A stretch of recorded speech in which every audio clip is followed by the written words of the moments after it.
Hello, everyone. This is Steve. I've got Kevin Gray from Cohearant Audio here for an exciting, my weekly MOFI audiophile vinyl roundtable discussion. Kevin, how are you today? Good. Good to see you, Steve. Good. Hope my sound is all right. I'm having issues with my headphones today, so hopefully it's not too echoey in your end. I know we're talking about audiophile and great sounding records. Hopefully it doesn't sound that bad on this recording. So it sounds okay to me. Thanks for joining me today. My pleasure. I know you're a busy man. Time is money. I know we want to discuss a few things. We won't keep you too long today. Let's get right into it. I know big news, obviously, out of Analogue Productions. They're releasing all the Steely Dans. I mean, you obviously did the Asia with Cisco back in 2007. I thought it was before that, but okay. It was the 30th anniversary. That was 2007, right? Well, okay. All right. I lose track of all this stuff. So my question is, and I brought it. There it is, Cisco. I don't know what number that is. You can see that there. 3014, it looks like. There it is. It's in nice shape. Tell me, I guess a lot of people want to know, and I know you're going to tell me on air here what the master tape source was, or if it was original tape or a tape copy, because I know it was a tape copy of the master, which I actually supervised. I went down to Capitol and we made it, and we ran it as a backwards copy. I don't know if you know about that or not, but if you run both the master and if you run the master tape backwards, when you flip the copy that you make over, it actually sounds almost identical to the original. It gets rid of a lot of the problems, the roll off in the transient response. So anyway, it's a little known trick, but it worked beautifully on that. And we made it a 1/2" 30 IPS from a 15 IPS master tape. So I was very proud of the way that came out. Yeah, it does sound really nice. I know at the time, now I can get master tapes out of Universal, but back when I was up at Acoustic, other than the Blue Note stuff, and Blue Note, whether it was under United Artists Capital or EMI and now Universal, has always been kind of a separate thing. They sort of have their own rules, their own way of doing things. But the rest of Universal, they had a policy they weren't letting tapes out at that time. So that's why we had to do that. Right. It sounds beautiful anyways. That's what it's, my favorite Asia. I also have the original one that Grundman cut, the AB 1006. That sounds great as well. This one just has a little bit more, I think it's more defined. I like the way the bass sounds a little bit better on this cut, cut, than the original Grundman cut. So I'm curious to see what the new AP one sounds like. I mean, I know it was an analog copy tape. I think Chad said it was Dolby tape, I guess 15 IPS Dolby tape. So we'll see. Okay. I mean, what it will be like. Any thoughts at 45 RPM what this will sound like? Nah, not really. I'll leave that one alone. There you go. Stick with the Cisco one, right? Well, I'm not saying that either. I just, I can't really conjecture what's going to happen. No, I know. In the it'll be fun. I mean, it's nice to see the Steely Dan's out again. I mean, they don't have a lot of audiophile pressings other than your Cisco version, the Asia Mobile Fidelity. I think Speaker's Corner did a Can't Buy a Thrill, and I want to say Gaucho. They did an MCA half-speed master years ago. Other than that, that's it. Okay, you know more about it than I do. Oh, okay. I don't know. I don't think I know much. So just what I read anyways, that's for sure. So other news today, I mean, there was a Washington Post article that came out about, I guess, hot stampers, the whole hot stamper thing. Are you familiar with the hot stamper industry or the talking about Tom Port? Yeah. Yeah, Better Records. Yeah, what do you think of all that? I think it's a bad joke. Really? I do. Okay. I mean, paying hundreds of dollars for a quote hot stamp. I mean, to me, it's BS. So you're advising to stick with the audiophile pressings that are out there these days. And Tom has bashed my work, and he's bashed every reissue that's out there. Well, he has to, because if the reissue sounded better, he wouldn't be selling his, would he? So he's got his following, and that's fine. And I'm happy that he's successful, but I just think the whole thing's a big load of BS. I really do. So I guess you're not reading the article today. I haven't seen it, no. Oh. And I can and frankly, I don't care. Okay. So I won't be emailing you the article. Well, guess what? Somebody will, because I get everything, I mean, from somebody. So the last time we were chatting, it was about a week or two before the Mobile Fidelity whole DSD debacle or DSD gate. What are your thoughts now that it's all out in the open? Well, I think it's good that it's all out in the open. I think what they did was kind of a mistake in not telling people. It was pretty obvious to most of us in the mastering community that something like this was going on, because Sony hadn't let tapes out since 2005. So how are they doing all those Sony titles? Now, I had assumed, and I think they had said, that they were making analog copies of them. And now they're coming out and they're saying, well, we think these sound better than the analog copies. And maybe they do. I don't have any real argument with that. It's the lack of transparency that was their problem. And now you've worked in DSD versus PCM in the past, and I just spoke with Miles Scholl earlier this week from Abbey Road Studios. Mm-hmm. Obviously, as you know, I don't know if you know that I did that interview, and we were discussing DSD versus PCM, and he was saying that it's a lot easier on the PCM format to do edits and whatnot than DSD. Do you want to throw your weight on that one as well, just so we can get a taste of what you think? They're not doing straight DSD. They're doing what's called DSD 256, which is 4 times the sampling rate of normal 64X DSD. I have mastered projects from that were recorded native in that format, and it requires a workstation to get it. The only system that I'm aware of that you can do DSD 256 with is the Paramix system, which has its own editor and everything built in. So, it's a workstation. And so I have a feeling that Miles is unfamiliar with DSD 256. But anyway, that being said, this particular, it's 2 albums that I did for ISO-Mic, which is Ray Kimber, the cable company guy's record label. And they were recorded, direct to stereo, direct to DSD 256. And they sounded wonderful. One was piano and cello. And I was really impressed with the recording. And since I had the Paramix system there for a while, he had showed me how to use it. And the last time he just sent it out, he didn't bother coming out. So I recorded some things to it and listened to him back. And I was very, very impressed. I like DSD 256 a lot. I had a lot of problems with the original DSD when they went to 2 times oversampling with 128. I still heard the problems. When they went up to 256, I don't hear any problem with it. It sounds really, really good to my ears. So, that's my take on it. Yeah. So, I mean, is it better than 24-192? I don't know. I didn't actually make that comparison. Okay. So, I think 24-192 and 24-96 even is just fine. Also, I don't have a problem with those. But everybody's different. Yeah. Okay. So, I mean, so I guess it's just the choice of Mobile Fidelity to use DSD over PCM as their option of archiving their files too, I would assume, right? I guess. Yeah. I don't know what their rationale was for using that. They must have done some listening tests and thought that it actually sounded better. Yeah, I think that was the argument they had. You just poked me in the eye. Sorry. Yeah, I saw a light, which I guess is just indicating my camera is on. There's also a light on the keyboard, and I thought that's what that was. Anyways. Oh, that's funny. No, I think when they were interviewed there, when Mike went down to California, I think they just said they did a lot of different tests, and they tried the analog copy tape versus DSD. I don't know if they did the PCM. I watched that. Podcast.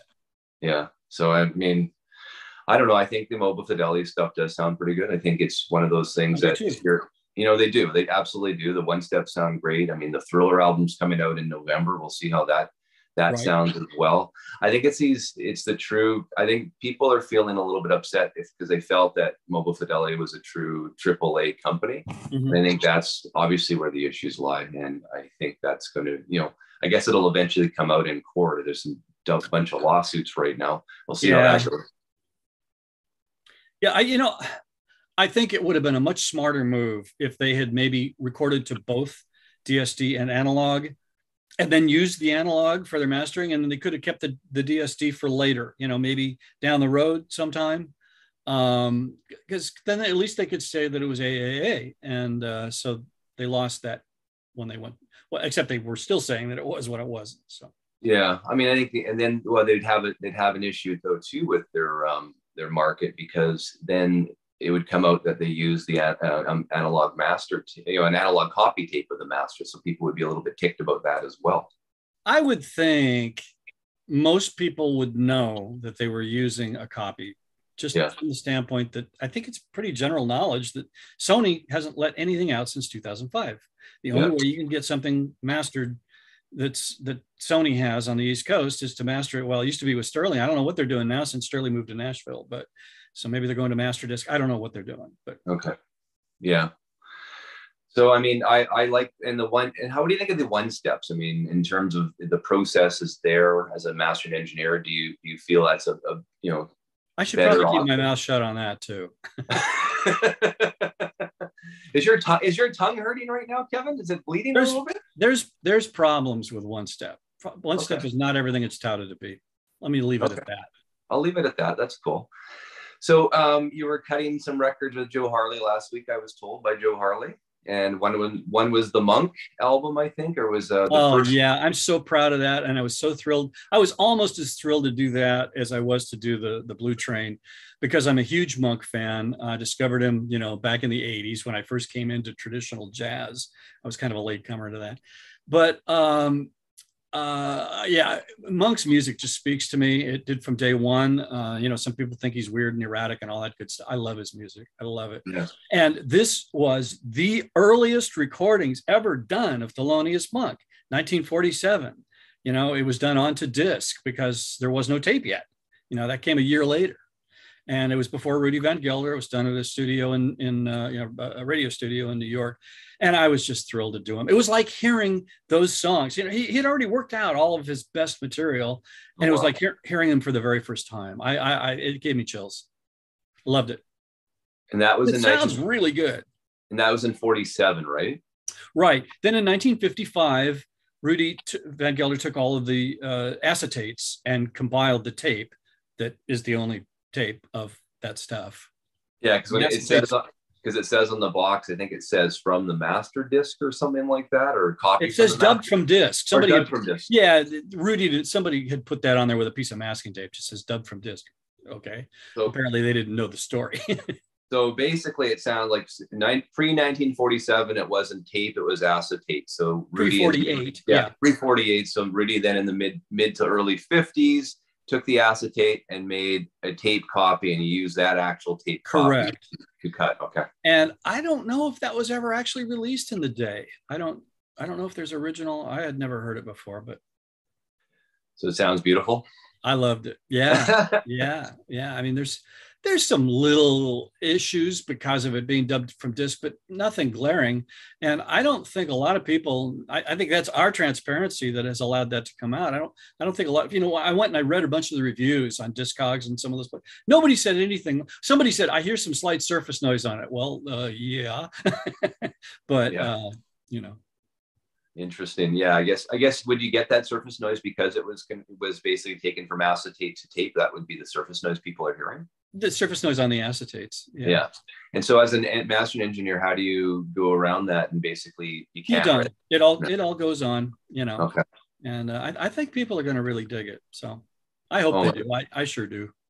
Well, I was hoping before we had this chat, I'm still waiting for my Coltrane albums to come to me. So I ordered both the mono and the stereo version. I was really hoping to get them before chatting with you. Unfortunately, still in transit somewhere in Toronto, Ontario, and I live in Vancouver, so they're ways away yet. So I read some great reviews, and I know I think last time we chatted, you were really excited or really happy with your mono cut. So I'm excited to hear that. I'm happy with the cuts on both of them. I just, I'm generally a stereo guy. I'm not like the Beatles mono guy, any of that.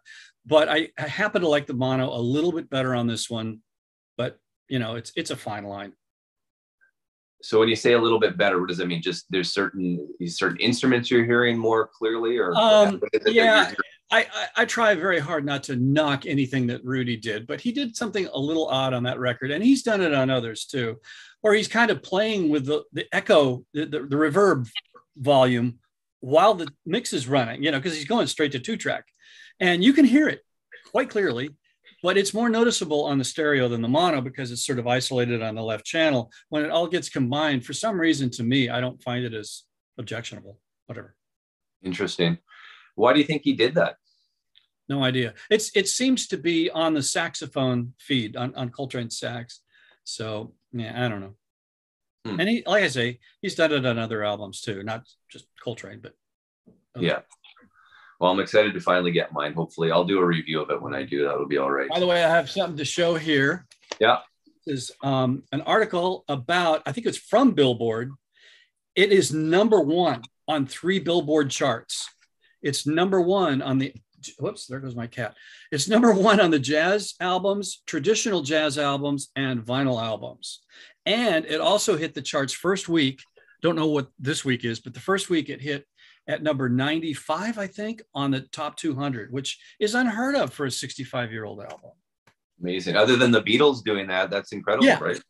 Yeah, especially for jazz. Yeah. I mean, jazz charts, but top 200, that's very unusual. Well, think about it. I mean, Kind of Blue and Blue Train, I think that's the 2 probably best preeminent jazz albums out there. So, I mean, I think that's... Take 5. Take 5. I mean, yeah, absolutely. I guess the top 3 of those 3 for sure. That's a nice looking cat. Yeah, she's a royal pain. Her name is Maggie May, and I named her that on purpose. Rod Stewart fan, maybe? Absolutely. No? Well, the first day we had her, the first morning, after we'd gotten her the night before, she came in the bedroom. She ripped all of the blankets off the bed, trying to wake me up, and then started jumping on my head to wake me up. And I thought, all she did was wreck my bed, and in the morning kicked me in the head. I got a name for you, girl. Boom. Very good. I didn't know you were a Rod Stewart fan. Yeah, I did a box set for Faces. Oh, speaking of box sets, the Kinks box set, I had one of my viewers email me. There's a bunch of different, I guess, mastered by Kevin Gray. There's a bunch of different credits and whatnot that he was asking about. And can you clarify more about the Kinks? There's probably some old credits on there from other releases. Like, Bill Inglot, I think, did a bunch of those. Okay. And he was still at Rhino. And Andrew Sandoval was the reissue coordinator that I worked with on all of that stuff. So I'm sure his name's on there, and deservedly. I don't know. I don't have the box set. I only have like 3 of the albums. Okay. But you cut the entire set, though. Oh, yeah, absolutely. Okay. And the 7-inch 45s and the 7-inch EPs, 33s. Okay. I did that whole thing, which was just a trip. I loved it.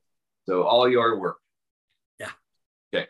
Good to know. I think wasn't sure if it was all you cutting it or. Absolutely. I think the way the credits were a little bit confusing. I don't have the box set, so I don't know, but I wanted to ask you that question, and he had asked me to ask you that. So that clears it up. So Kevin Gray cut the entire Kinks box set, no matter what it says on the credits. It was you. Yeah, that was fun. It was a blast. Yeah, I grew up listening to a little bit of the Kinks. I was not really my thing. I think I have like one album somewhere. It's not something that I ever pull out and listen to. I mean, just not my thing. I don't know. Well, I got to be honest. I didn't have any of the albums. I had the 45s, on all the hits, and so I was familiar with the stuff, but I'd never heard some of the albums before. So. And your thoughts? Pretty good. I love them. Yeah, Village Green. It seems to be a very big fave, and I guess it wasn't that big an album at the when it came out. It's kind of grown in popularity. Yeah. Oh, I just got permission to talk about something. I wanted to check with the client before I talk about it. I'll make it real brief. Is this breaking news then on the channel? It is. I'm giving you breaking news. So I'm doing a bunch of work for Jackpot Records. Are you familiar with them? And no, I'm not. No, I'm not. They're a small label in Portland, I believe. Or is it Seattle? I'm pretty sure it's Portland. Anyway, I've been doing work for them for years, but a lot of what they've done has been punk, and it was from digital sources because that's what it was. And they just started licensing a bunch of stuff from Warner.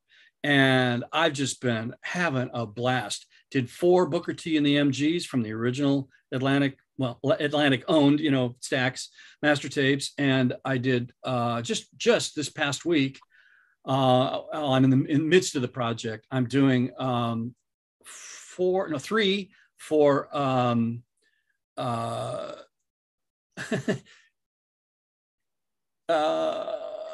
I had too much to dream last night. Who was that? not this, I want to say the Seeds. I get them confused with the Seeds. It's, anyway, I'll think of it in a second. Yeah. Anyway, so 3 albums when I think of the group, and then 3, 4. So that's basically 60s rock and roll, mid 60s rock and roll. And then I'm doing 3 R&B titles for the Wipers. Okay. And also from the master tapes. It's all from master tapes. So Electric Prunes. There you go. You might not even remember those guys. But anyway, so that, you know, it's all from original Warner tapes, and it's great. I'm very excited. Isaac, I will butcher his last name, so I won't try to say it, but it's like Sorenko or something like. Anyway, he's jackpot, and I'm very excited for him and what we're doing for him. So Jackpot Records. Jackpot Records. Do they have a website? Is it just jackpotrecords.com? I'm pretty sure. Okay. Yeah. So viewers, check that out. Yeah, I've mastered most of his stuff over the last close to a decade, I guess. And straight from analog tapes. Now, yeah, the new stuff. Yeah. Nice. And there's been a few other titles too. Doesn't come to me immediately. Well, it's excellent. So Jackpot Records, we'll have to check that out. Jackpot Records, yeah. So I wanted you, this is fun for my viewers because, I mean, I mastered an engineer and their favorite albums that, you know, were not cut by them. I wanted you to pick 5 of your favorites for my viewers and discuss why they sound so great in your opinion. Okay. And probably the sales will go up on these ones after today's chat. Well, so. Most of them have probably pretty much. Should I start? Yeah, go. Most of them have probably pretty much topped out, I would think, at this point in time. So one of my all-time favorite records. This is in the case because this is in my office. Rubber Soul. It's my favorite Beatles album by a wide margin. I think it's one of the best sounding Beatles albums. Maggie. Anyway, so why does it sound great? Well, I like Norman Smith's engineering a lot. Jeff Emmerich was fine, but it took him the Revolver album to kind of get up to speed. I don't really care for the sound of the Revolver album, although I like all of their music. So anyway, so that's a biggie for me. So is that an original Rubber Soul? Which one do you have? That is the Parlophone. Yes, it is. Okay. It's the reissue Parlophone that was put out in. It went in the 80s blue box set. It would have been in 84, I think. Yeah, it sounds about right. Yeah. Right, about the same time that the CDs came out. So that's interesting. Well, 87 would be the CDs, but 84. Oh, you're right. I have an 84. I mean, going back to the Hot Stampers, I've got an 84, and it was a UK Parlophone that sounds amazing as well. So I think around the mid 80s UK stuff from the Beatles sound incredible. This actually was pressed, I believe, in Germany or Holland. Okay. But the metal parts are all the Parlophone. I believe they were the ones that. Let's get some cred here, or some props. I think they were the ones that Hazel Yarwood cut on a Neumann system at Abbey Road. It's the best sounding version of this album and basically of almost all of them that I heard. I got rid of my MOFI box set after I heard the blue box, which I own. I wish I'd bought 10 of them. They had them at Costco for like $65 for the set. Mono and stereo. I only bought the stereo. I wish I'd bought 10 of each. Who knew? Hindsight, right? It's like not buying Apple stock when it was $20 a share. I mean, my former business partner did that. He's fixed for life. Oh. All right, number two. My favorite Rolling Stones album. Now this, I did not master this, but this was mastered at my old alma mater. I'm trying to get this centered here. Artisan Sound Recorders in whatever year that was, 69, 68, 69. Yeah, it was actually just mixed down the street at Sunset Sound. And apparently Andy Johns brought it straight to Artisan and cut it with Bob McLeod. And this was the second album produced by Jimmy Miller, the first one being Beggar's Banquet. And I love the whole Jimmy Miller period. I think that was the best sounding Stones by far. And I think that's the best sounding Stones album. You know, for me, to be one of my favorite albums, it has to be great musically and it has to be great sonically. If it lacks in one area or the other, it ain't going on my list. So that, just so the viewers know, that Let It Bleed is again is an original UK, original US. Original US, yeah. Original US. I think it was cut for the world, if I'm not mistaken, Okay. because the tapes were all here. Yeah. Yeah. You've never worked on any of the Stones tapes before, have you? I have not, or Beatles. No. Yeah. Two regrets. Something I was going to say, would that be a mastering engineer sort of dream to be able to get your hands on that and do something with that? I can't speak for all mastering engineers, but certainly for any Beatles or Stones fan, yeah. I'd say any music enthusiast, if you can work with the Beatles and Stones tapes, I think you'd be pretty set. I mean, that'd be a pretty cool thing to have as an experience. Absolutely.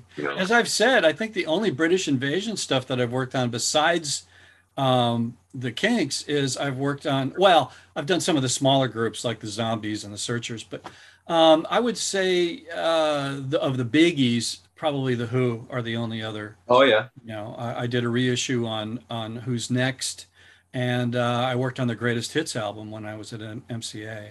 One of them, I think they've done several. But oh, nice. Okay, so moving on here. Or any other questions about that? So that was the original US version, and then sonically, what are you hearing sonically on that really just stands out for you when you listen to that actual album? Well, most of the earlier stuff sounded too raw to me. It was a little on the distorted, edgy side. Too many, 4-track bounces from machine to machine or from track to track. And this record, I don't know if it was done 16. It was probably done 8-track, but it just, to me, it has the greatest clarity of any of the certainly of any of the earlier Stones. That's sort of mid-period to me, but because I kind of lost interest in the Stones after the late 70s. But that's you don't have the reissue that just came out last year, the anniversary reissue that they did? I don't. Okay, I have that one. I've only listened to it once, so I couldn't even compare it to anything. But yeah. Okay. Next. So I decided to make this more about the music than about Kevin, but I do have a couple here. So obviously that's the mono. Yeah. I'm trying to get it on screen there. I know it's tough to glare all the time on these. Exactly. So Blue Train, that is my all-time favorite Blue Note record, my favorite Coltrane record. And it was just a thrill to be able to cut this again, because I had done, I did a 45 for Chad, and I did a mono also for Music Matters. So so this is my third shot at Train. So viewers should probably know, I mean, you obviously use the same notes when you mastered it. No, I don't. Okay. I don't.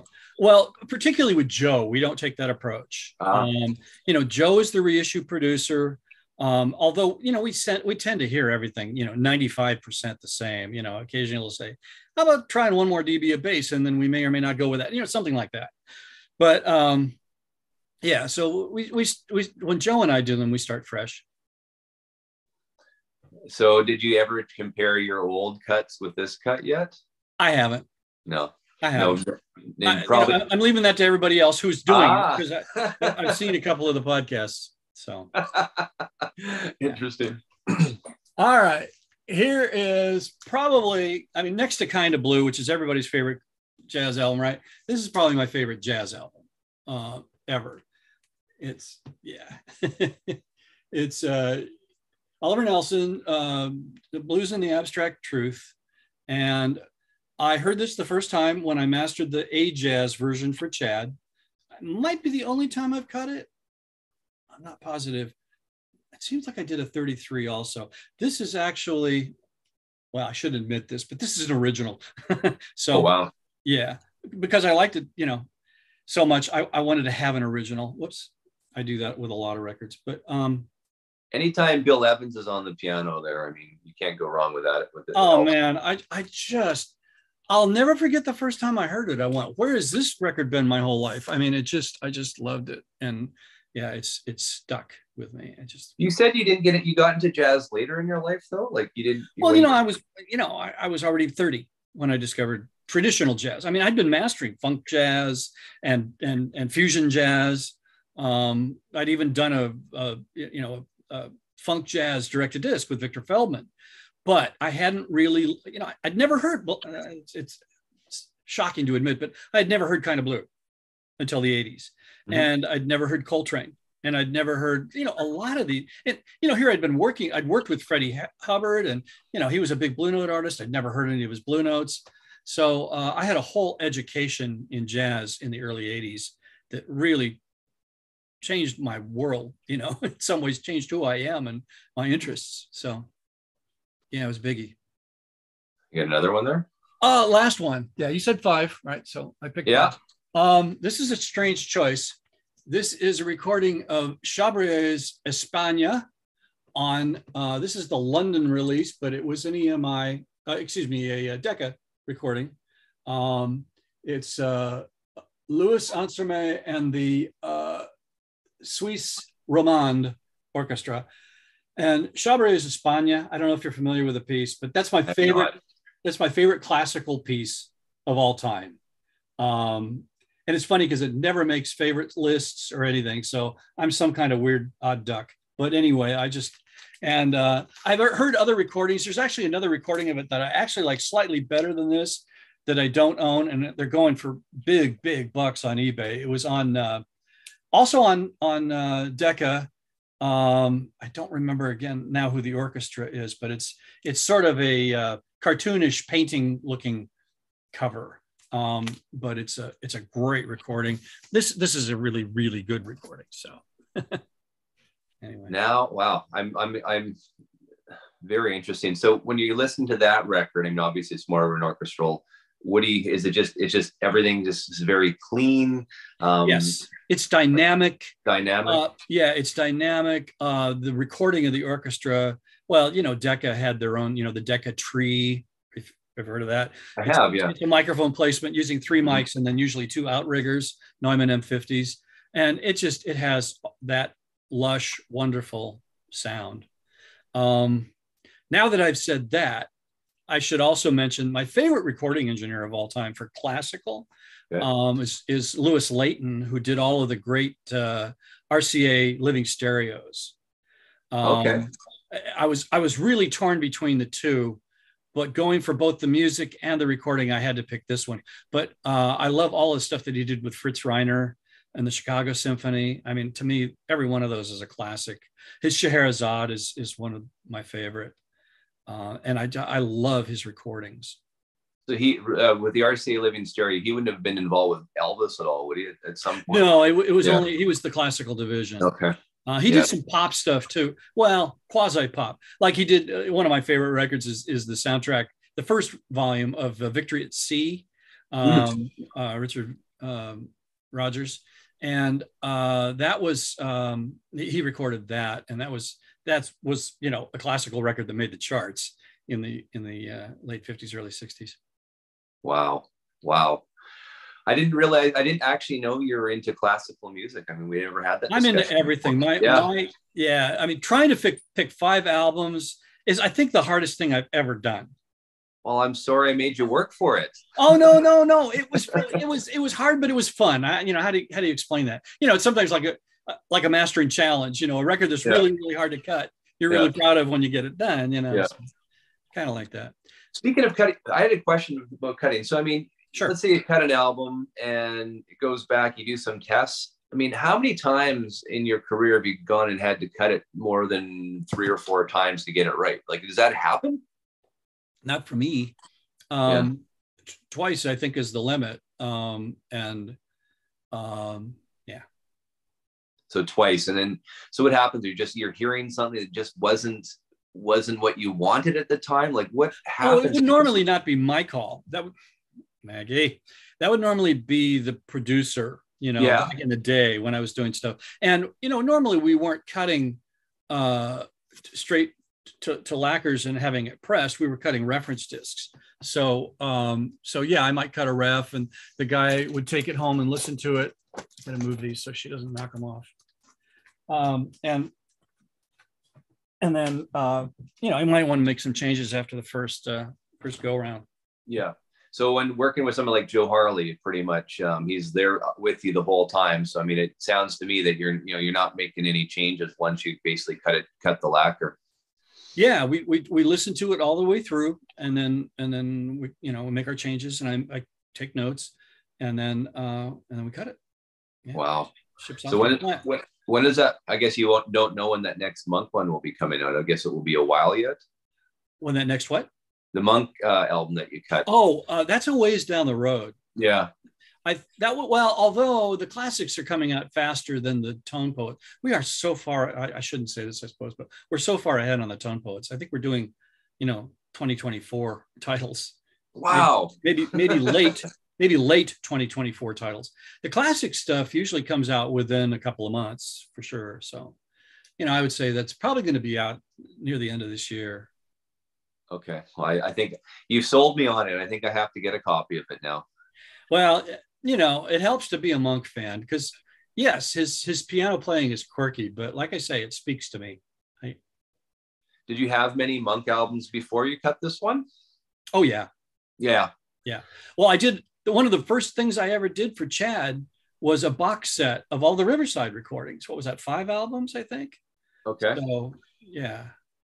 Well, speaking of that, Analogue Productions they just re-released their Bill Evans Riverside. Are you going to grab a box for $1,000? Well, yeah, I didn't get credited in the interview that he just did. I recut 4 of those. They weren't Steve Hoffman and Kevin Gray. They were strictly Kevin Gray. Oh, okay. But, yeah, I did that just a couple of months ago. Oh, wow. Yeah. I did not know that. Yeah. So I may or may not. I don't think I'll buy the box. Yeah. Well, you probably have all the. I have the Ajazz versions of them that I did for 5. So yeah. Well, some people like myself living in Canada, I mean, it's just such economically to get a box like that, $1,000 US, and then after the exchange rate and duty and taxes and shipping. Yeah, and in a recession. In a recession, it's just not worth it. I mean, gasoline prices here in Vancouver are almost, $2.50 a liter. So I mean, that's that's the highest it's ever been. That's $10 a gallon. Well, what is it? Liter? Yeah. So 3.5. What is it? Is it 3.5 liters is 1 gallon? Oh, okay. I thought 4 was my round number. Okay. Yeah, 3.5 or something like that is, and of course. Yeah, I'll never forget on my first trip to the UK. I went, "Wow, gas is cheap here," and then I realized, that's a liter. Yeah, and I mean it's funny too because our in Canada here we've got a huge resource base. So I mean, I think the problem is there's not very many refineries out there. That's the issue, right? In terms of converting that oil into the gasoline. So that's the problem. Part of it. Yeah, and that's probably too. I guess we see vinyl prices going up. I mean, they're going to be going up too if prices of oil go up. Right. Lacquers have gone up. Everything's gone up. Nickel's going way up. I hear, that they used to making the stampers and mothers. Yeah. Where are they getting the nickel from? Is it from Africa or where are they mining that? I heard that it was coming from Ukraine. Well, that's a problem, I guess. Yeah, it's a problem. Yeah. I didn't know that. I thought so. Ukraine is a big nickel interest. This is just what somebody told me, so I'll take it with a grain of salt. Yeah, interesting. So yeah, I guess I know there's a lot of people that have been complaining about the prices going up, and Analogue Productions is now charging $150 for a new HQR. I mean, come on, everything costs money to make. Just ship the materials, to basically buy the materials, to mine the materials. I mean, I think we need to look at that as well. And I know that, a lot of that $150 goes back to the record label, I'm assuming as well, right? That's a huge chunk of it. Well, there's a licensing fee. So it's whatever they agree to. It's not a percentage. It's a percentage, but it's the percentage is based on wholesale, I think. So I don't know. Yeah. Well, I think it is wholesale. I mean, years ago in the 60s, it was, I know the Doors in their first contract, they got 5% of the wholesale price when they signed with Elektra back in 1966 or something like that. So, yeah, so it's probably that. But I mean, things are going to go up. I don't know why people are complaining that record prices are going up. Everything else around us is going up, or gasoline, cars, used cars, everything. So, I mean, this is just a trend that will continue. Yeah. Yeah. Don't know what to say. I'm finally trying to get my record out. I mean, it's finally sort of in production in that I'm having the jackets done right now for Kristen Edkins' album that I recorded. Okay. Yeah. The first release on my label. Yeah. Yeah. So yeah, we went to one of the major jacket guys and they said, yeah, sure. No problem. 35 weeks. It's like, no freaking way, you know. So I found another company that's very, very good and is doing a lot of really high profile audiophile releases. And they said 6 to 12 weeks. And it's like, I don't like that, but I like it a whole lot better than 35. So we're rolling. Where will viewers be able to find and buy that record? Where will it be listed? It'll be available through the big three, you know, okay. Acoustic Sounds and Music Direct and Elusive Disc. And there'll be a European distributor and an Asian distributor. So very nice. How many are you gonna print? Can you tell us? Well, I don't like to say. We're gonna start with 1,000, but I'm having 2,500 jackets and sets of labels done. So I'm hoping to sell that or more. But are they numbered jackets or just no? It's not a limited release, and they'll be $39.95. And it's a nice package. You know, it's a glossy gatefold single pocket with, you know, lots of pictures and, you know, kind of a tone poet type of treatment. Right. So where did you find this printer? I mean, obviously it wasn't Stoughton. Yeah, Stoughton's the 35 weeks, guys. Yeah. I probably shouldn't say. Okay. No, I'll tell you who they are. I just won't tell you who else they're doing work for. It's called Spark, and they're in Burbank, and they do amazing work. I mean, they're virtually indistinguishable to me from a Stoughton. Oh, wow. And I'm not saying that to denigrate Stoughton, because Stoughton is the benchmark, clearly. Yeah. But I think they've, I'm not saying they've raised the bar, but they're right up there. Very interesting. Wow. So what is your next, what are you working on today? Anything exciting? I'm on vacation. No, I mean, you're talking to me on vacation. Your wife's going to kill you. Well, she's teaching school today. No, we're leaving for San Jose this afternoon. Nice. No, but Friday is always my day off. Although a lot of stuff gets packed into Fridays. So nice. Well, Kevin, thank you. I know I didn't want to take up too much of your time. You're on holidays, and I want to do this. I want to do your top 5. I think my viewers would be really excited about it. And have a good vacation and get lots of rest. Thank you very much. I'm glad your wife is better now. That was interesting. That was a scare. Yeah. Yeah. She's fine. She just had a bad cold. That's good. So it's a 3-day thing. We'll be back Sunday night, but we'll enjoy, drink some of that nice red California wine, at least, if that's what you do. Right. We'll be up in that part of California too. Very nice. Well, thank you so much. Have a wonderful holiday. My pleasure. Thank you very much. And always a pleasure to talk to you, Steve. For sure. We'll talk again soon. Thank you. All right, take care.